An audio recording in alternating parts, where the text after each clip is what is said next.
you've got two large sections of your book that talks about personality traits. You talk about, you have a section on the basic personality traits and then what you call more exotic concepts. And I thought we would dig into that a little bit as well. And again, this sounds like you said that Daniel's younger than you, so this seems like this comes from again years of dealing with people. You talk about the 5-factor model, and I wonder if you could explain what that is. Well, it's a model of personality developed by psychologists. I think it's broadly useful, but basically we tell people not to take it too seriously. So you see this when people like describe themselves. Well, I'm an INTJ, or I'm a this, I'm a that. Right. I'm not saying those distinctions are meaningless, but a lot of them are context dependent, or they maybe depend on incentives or whom it is you're working with. So we try to nudge people a bit away from overly formalizing or crystallizing, like this essentialist notion of personality, like I'm an introvert. Like me, Tyler Cowen, I consider myself an introvert, but I'm also a public speaker on a very frequent basis. Like, does that make me an extrovert? You can debate that, but at some point, that debate isn't that useful. So you're looking for people who can vary somewhat depending on context, I think is the more important point.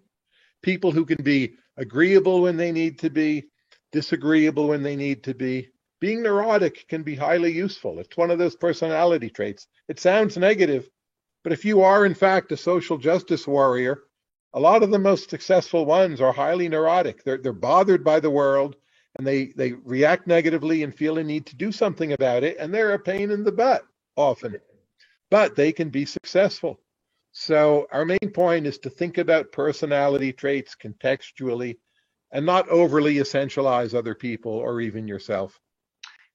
Yeah, a lot of people do try to pigeonhole candidates into one thing, like, oh, this person's a type A personality, or like you said, this person's an introvert or an extrovert, and there are a lot of blurred lines to all of that. None of us are just one thing and not the other. It sort of depends on the circumstances.